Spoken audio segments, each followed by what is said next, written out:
Aujourd'hui, je vous dévoile toutes les clés nécessaires pour créer un dépliant novateur et captivant, capable d'attirer et de fidéliser vos clients.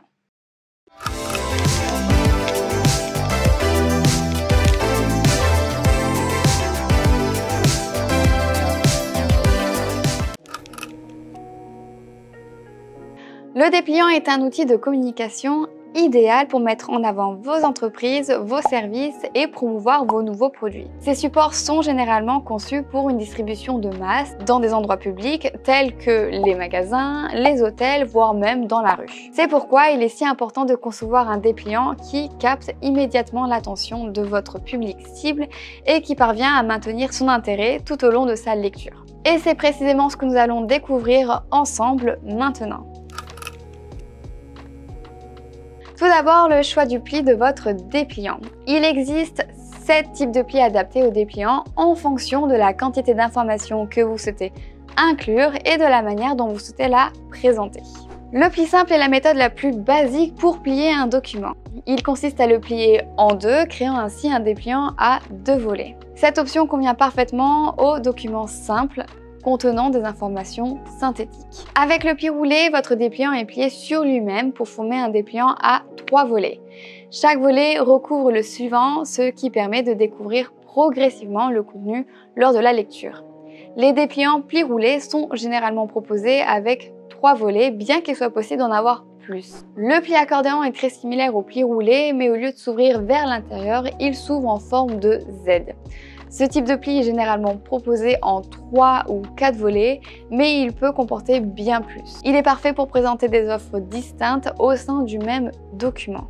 Le pli croisé est un type de pliage qui permet d'ouvrir le document en 2 temps. On le déplie une première fois pour le déplier à nouveau. Ce type de pli est couramment utilisé dans les journaux quotidiens. Le pli économique porte son nom car il est le plus simple à réaliser en machine. Il offre une ouverture en 2 temps, similaire au pli croisé, mais avec une surface plus importante. Il permet d'accéder d'abord à une double page, puis aux 4 pages intérieures.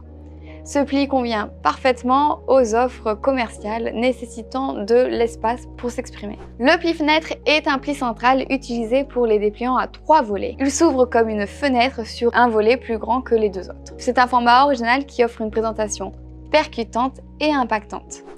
Enfin, le pli portefeuille est un dépliant à ouverture centrale avec 4 volets. Ce pliage original permet de bénéficier, une fois déplié, d'une surface de lecture très large.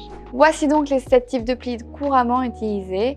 Pour se démarquer ici, on peut opter pour les dépliants découpés qui offrent la possibilité d'adopter des formes uniques. Vous avez la liberté de découper une section pour lui donner une forme spécifique ou même de créer des trous en découpant des parties centrales.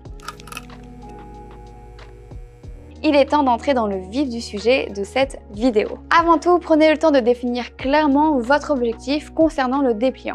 Est-ce que c'est dans le but d'élargir votre clientèle habituelle en étendant votre zone de vente géographique? Est-ce que c'est pour convaincre vos prospects, c'est-à-dire les personnes qui connaissent déjà vos marques mais qui ne sont pas encore vos clients, avec une offre promotionnelle attrayante? Ou bien est-ce pour attirer l'attention d'un tout nouveau public ou segment de marché pour une nouvelle offre? Quelle que soit votre décision, il est essentiel que votre dépliant soit spécifiquement adapté à votre population cible pour garantir une efficacité réelle. Maintenant que vous savez à qui vous adressez et dans quel but, réfléchissez aux lieux sur lesquels vous allez placer vos dépliants. Pour un public rencontré en personne lors d'événements professionnels, une plaquette commerciale au format A4 est appropriée. C'est parfait pour mettre en avant des informations détaillées sur votre entreprise et vos produits, peut-être même des tarifs. Alors que pour une diffusion postale ou dans des magasins partenaires, un dépliant de 2 ou 3 volets au format léger, c'est préférable.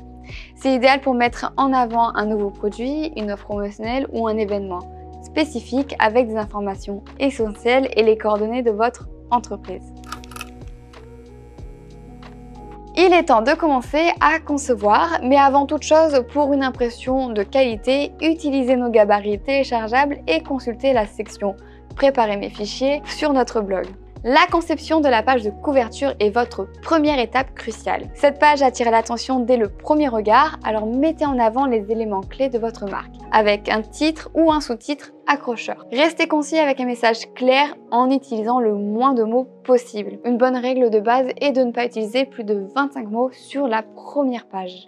Comme celle-ci doit vraiment capter le regard et susciter l'intérêt instantanément, optez pour des images percutantes, des couleurs attrayantes et une mise en page pensée pour un impact visuel fort. Chaque page doit persuader le prospect de devenir client. Mettez en avant comment vous apportez de la valeur, expliquez comment vos produits ou services résoudront leurs problèmes, montrez en quoi votre offre se démarque de celle de vos concurrents. Soyez clair, précis et concret dans vos informations. Et évitez les mots vides tels que introduction ou à propos en utilisant des descripteurs plus expressifs. Utilisez des résumés sous forme de points si possible ou limitez-vous à 2 ou 3 phrases par section si vous utilisez des phrases complètes. Pour le verso, n'oubliez pas d'inclure des informations sur la façon de vous contacter ou de vous trouver, telles que votre adresse professionnelle, votre numéro, votre site web ou vos réseaux sociaux. Vous pouvez même intégrer à votre dépliant un QR code qui serait un excellent levier d'acquisition de trafic. L'objectif ici est de faciliter au lecteur la prise de contact avec vous ou la recherche d'informations supplémentaires. Maintenant que tout est en place, il est temps de commencer le processus de révision. Les éléments importants doivent se démarquer pour guider le spectateur vers les informations clés. Pour ça, veillez à utiliser des titres plus grands que les autres textes et à différencier les sous-titres du corps de texte. Ensuite, accordez une attention particulière à l'alignement et à l'équilibre des éléments. Évitez de placer des blocs de texte sur des plis car ça pourrait rendre le dépliant désordonné et peu attrayant. Votre dépliant doit être agréable à regarder et à lire. Les polices doivent être claires et lisibles, le contraste doit être net et les tailles des éléments doivent être cohérentes. Une fois votre dépliant prêt, n'hésitez pas à imprimer une version pour vérifier les lignes de pliage et vous assurer que tout est en ordre. Enfin, avant de passer à l'impression, vérifiez que votre fond et ou vos images dépassent légèrement des marges de la page. Cela garantira que le dépliant aura une finition impeccable, sans zone vide, le long des bordures une fois qu'il sera découpé et imprimé. Pour les paramètres, c'est comme pour toutes les impressions. Mode colorimétrique CMJN, résolution 300 dpi, fond perdu de 5 mm, fichier en PDF avec les traits de coupe. Et voilà, vous avez maintenant toutes les clés en main pour créer un dépliant efficace par vous-même. Si jamais cette vidéo vous a plu et que vous avez trouvé nos conseils utiles, nous vous invitons à nous soutenir en cliquant sur le bouton j'aime ou en vous abonnant à notre chaîne. En attendant, je vous dis à bientôt pour une prochaine vidéo.